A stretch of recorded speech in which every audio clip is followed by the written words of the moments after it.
Afternoon, America. Brian Jane Blum here on. Welcome you back to another episode of What the Fuck's Up. What do I want to talk about today? I want to sort of talk about history.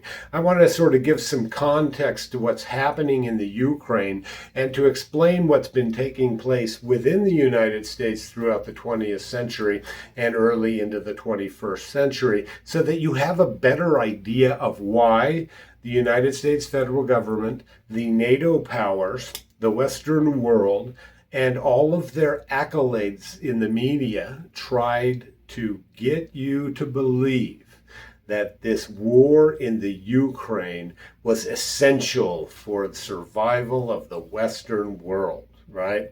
Total nonsense, total nonsense. But you have this growing national security state in the United States that just ballooned in the 20th century. And what's a predicate for power, folks? War. War is a predicate for the national security state's power. Without war, we don't really necessarily need such a large national security state, right? If world is at peace, the national security state can, go away because they like war. Money also, folks, is directly related here. So we're going to be talking about money and power as we talk about history and the evolution of the world, sort of, and the United States through the 20th century, right? So you have during World War I, 1917, the Bolsheviks in Russia seized power as they had been undergoing this communist revolution along with some of the neighboring countries around Russia. The communists seize power, and then they create what's known as the Union Soviet Socialist Republics, right? Later would become known as the Evil Empire under President Ronald Reagan, who was basically responsible for its demise, right? And so you have the birth, I guess, of the Union Soviet Socialist Republic. You have this inter-World War I-II period of time in which all of the states opposed to Germany just totally decimated Germany. The goal was to make it an agrarian society so that they could never again attack their neighbors. And be, bellicose. Not that the French weren't bellicose, or the English weren't bellicose, or the Russians prior to the USSR weren't bellicose. They were all bellicose. History is replete with European bellicosism, if that's even a word. If not, I just made it. But anyway, you have everybody clamp down on Germany to make Germany an agrarian country. That gives rise to significant amounts of poverty, starvation, death, and a miserable life in Germany, which breeds the rise of fascism, right? And so fascism and the Nazi Party emerge. The Nazis, support an economic system known as fascism. The Soviets have an economic system they refer to as communism.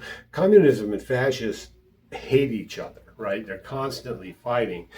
They were doing a lot of the fighting when the Nazis seized power in Germany and rose to the fore. And so you have this huge conflict develop in Europe between the Nazi Party and the Communist Party to the east. And so what takes place, of course, we know, is World War II. Right? Following World War II in 1945, the United States didn't really care for the communists either, right? We didn't like the Nazis, we didn't like the communists, except for their scientists, of course. We tried to get as many of them into the United States as possible. And so you have the end of the war period of time where Europe is divided between East and West. The Soviets occupy the eastern portion, and the United States and the Allies powers, France, Great Britain, occupy most of Western Europe. And so those become the lines drawn in what becomes known as the Cold War. In 1949, the Allied powers, the US, UK, Portugal, Norway, Netherlands, Italy, Luxembourg, Iceland, France, Denmark, Canada, and Belgium, create what's known as the North Atlantic Treaty Organization. It's an organization that says basically if you, Soviet Union, attack one of these member states, then it's an attack on all and we will all go to war against you, right? It's a defensive treaty alliance. And in 1955, the Union Soviet Socialist Republics countered with the Warsaw Pact that included the USSR, Albania, Bulgaria, East Germany, Czechoslovakia, Hungary, Poland, Romania. Ukraine was part of that because Ukraine was part of the Union Soviet Socialist Republics at the time, right? And so we have the emergence of the Cold War as the United States and the USSR wage war against each other through proxies, right? You know, you have the Middle East, you got the Soviet Union fighting the Afghanistanis, and then, of course, the Soviets lose, the Afghanis beat them. You have the United States fighting the communists in South Vietnam. You have, of course, the United States loses that one, and then you have you know, in the Americas, you have El Salvador, Honduras, you have all of these proxy wars going on where the United States government is fighting this Soviet communism under this theory that if one domino falls, all the neighbors will fall, and all the dominoes will keep falling until the United States finally succumbs to the Union Soviet Socialist Republics and the evil empire, right? And so that's what's taking place during the Cold War. Well,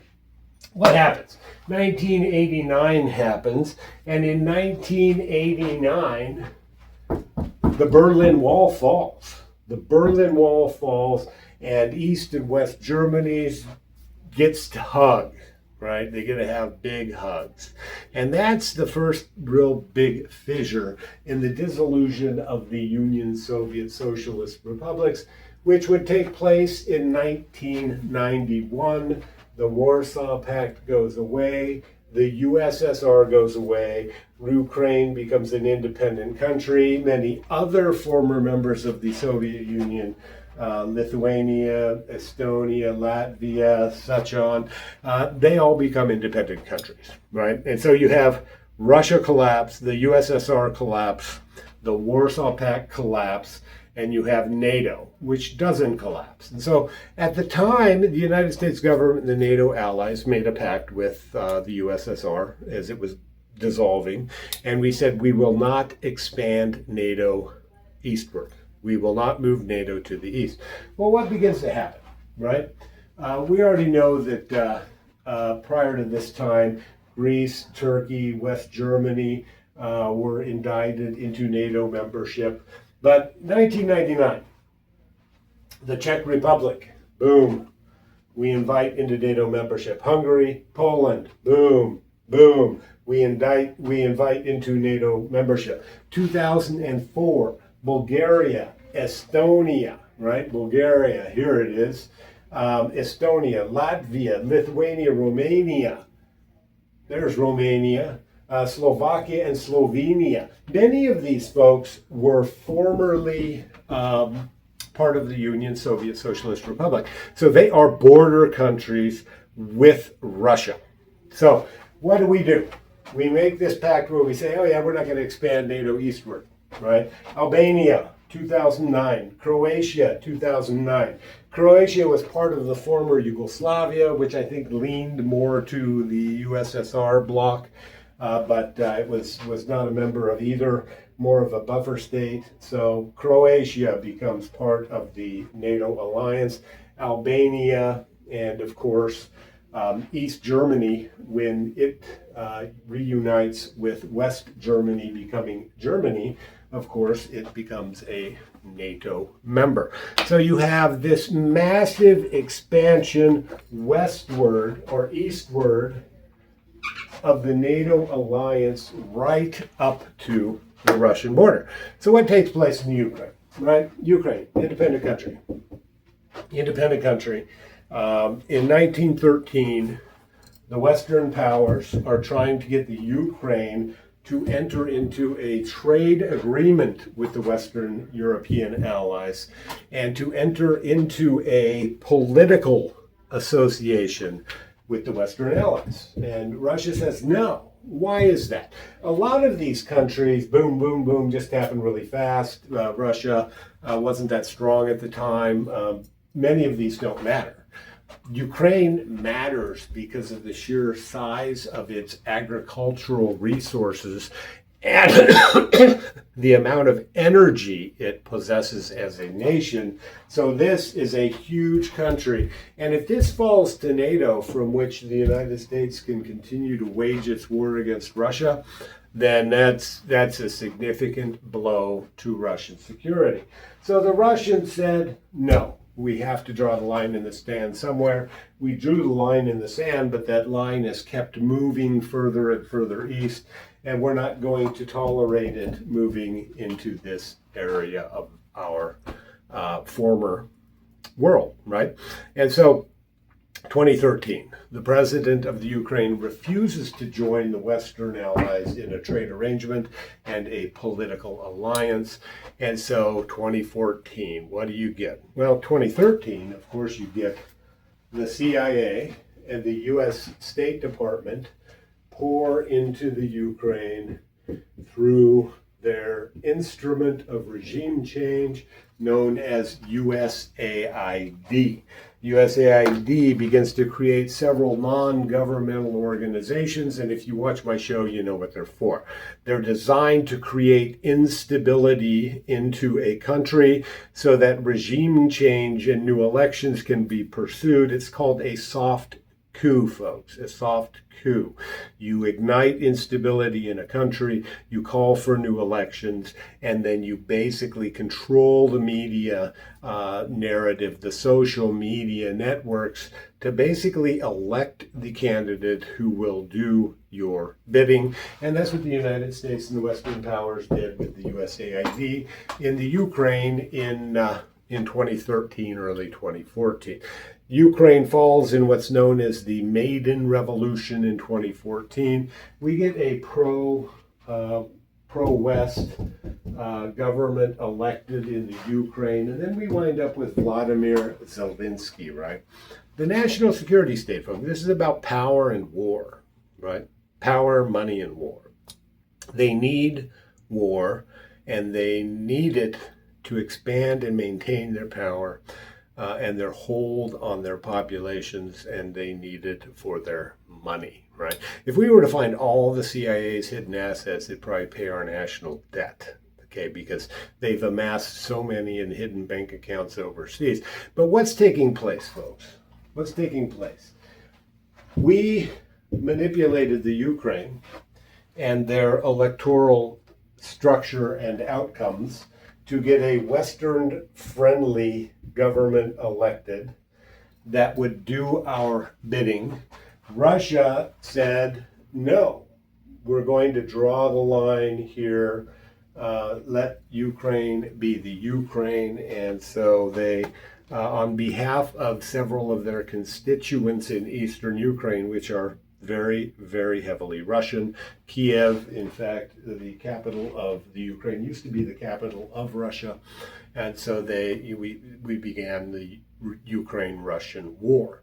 Vladimir Zelensky has significantly escalated the Ukraine-Russian war because he wants power, folks. It's all about power, and it's all about money. So the United States news media and the United States national security agencies tried to manipulate the American people into supporting this needless war. And what's been the result? Well, you get 2014, key date, right? 2014, you get Hunter Biden pardon begins on January 1, 2014. You get people like, what's that idiot that used to, Anthony Fauci, right? His begins, I believe, at the same time. And then you get, why? Why is that, folks?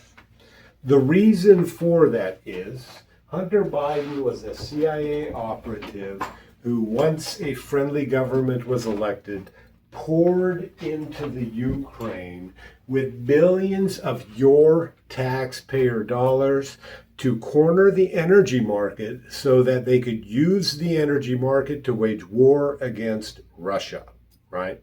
They also poured in billions of your tax dollars into the Ukraine in the form of biological weapons laboratories right on Russia's border. right? The Central Intelligence Agency began waging war against Russia right from Russia's border. This is why we have the war in the Ukraine. Now, fortunately, the American people are smarter than their media and the Central Intelligence Agency think they are. And the American people are saying enough is enough. Why? Vladimir Zelensky needs to be investigated by the Trump administration. He holds 1.2 billion US dollars in overseas bank accounts. He owns like 12 or 13 homes around the world. A huge apartment, what are they called, up at the top floor in New York City, penthouse in New York City, a big $34 million estate in Florida. He's got 3 or 4 airplanes, jets that he can jet around the world in. I guarantee you he's got a lot more than 1.2 billion hidden, because a lot of it's been diverted into family names or fictitious names.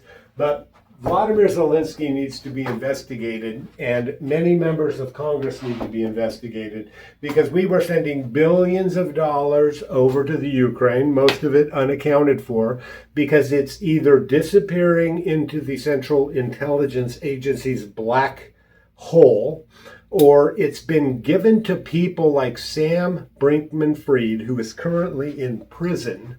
Sam Brinkman-Fried created this huge pyramid scheme that he used to divert money from people like Vladimir Zelensky, who invested U.S. aid funds in Sam Brinkman-Fried's pyramid scheme. Brinkman-Fried then would give those funds to people like Mitch McConnell and other members of the United States Congress.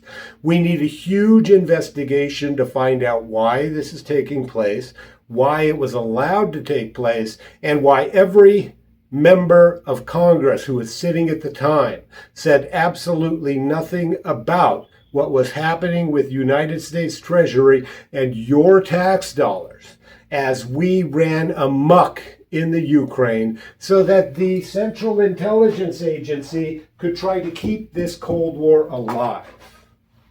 The Cold War is over, folks. It ended long ago, and the Russia-Ukraine war, which is a U.S. proxy war against Russia using Ukraine, needs to come to an end, and it needs to end now. And there must be accountability for what took place, who was responsible for it taking place, so that, don't want to say heads can roll, but so that we can hold people accountable, folks, using our criminal justice system for involving us in these shenanigans that are designed to launder our tax money to different people around the world. And with that, I'm going to say peace.